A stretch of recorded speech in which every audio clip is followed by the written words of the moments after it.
Good morning, everyone. Today we will learn another story of Agniveer कर्ण। वो नन्ही बेटी और नदियों का सफ़र कुंती को कैसे पता चला।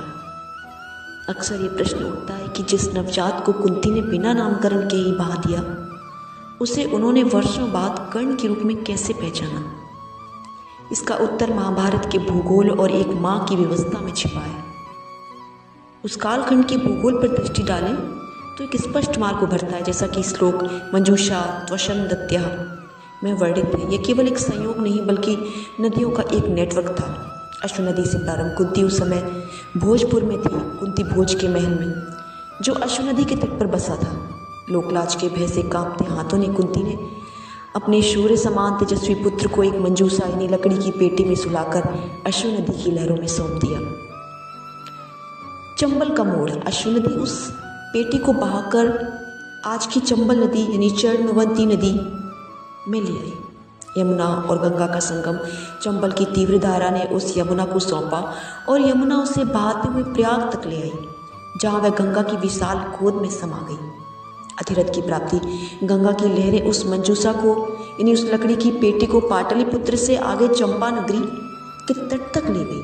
वहीं सूतवंशी राजा अधिरथ और उनकी पत्नी राधा को वह बालक मिला। कुंती ने जिस नदी तंत्र में बालक को बहाया था, वह एक निश्चित दिशा में बहता था। गुप्तचरों और उस समय के समाचारों के माध्यम से बात छिपी नहीं रह सकती कि अधिरथ को गंगा किनारे एक दिव्य बालक मिला है, जिसके शरीर पर जन्मजात कवच कुंडल है।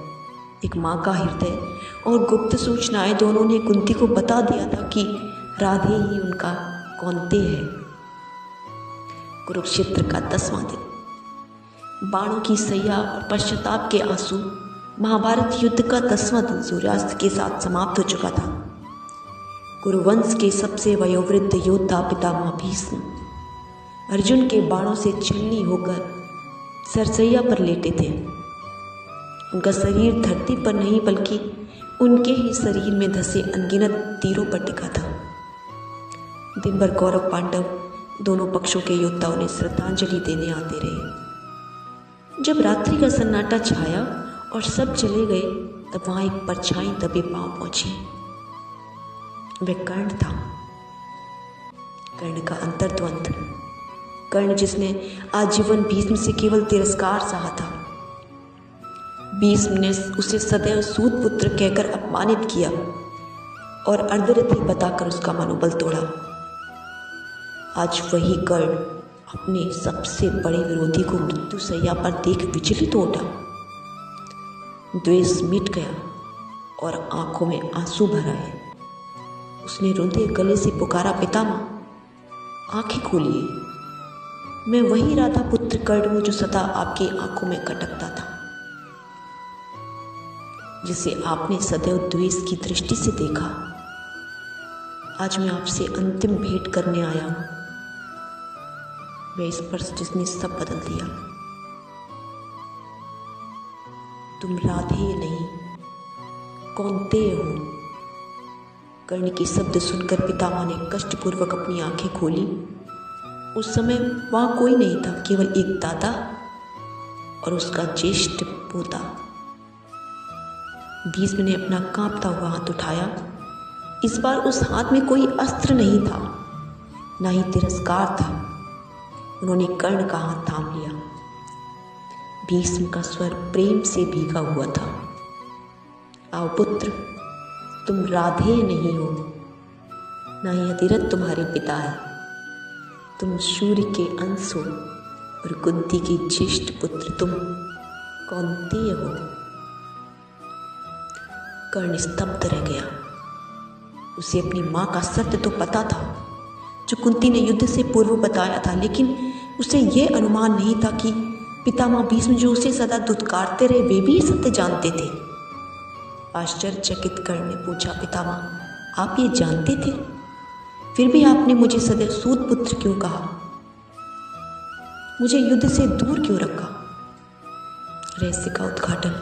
नारद और व्यास की भूमिका। भीष्म ने उसे एकांत रात्रि में अपने मौन का कारण बताया। उन्होंने कहा, हाँ पुत्र, मैं जानता था मुझे ये रहस्य देवर्षि नारद ने बताया था और बाद में महर्षि वेदव्यास ने भी इसकी पुष्टि की थी कि तुम कुंती और सूर्य के पुत्र हो। जो कुछ उन्होंने कहा वह ध्रुव सत्य है। भीष्म ने कर्ण का अपमान क्यों किया? पितामह ने कर्ण को बताया कि उनके मन में कर्ण के प्रति द्वेष नहीं था। उन्होंने कर्ण को अर्धरथी और सूत पुत्र कहकर युद्ध से इसलिए दूर रखना चाहा ताकि वह अपने ही भाइयों का वध न करे।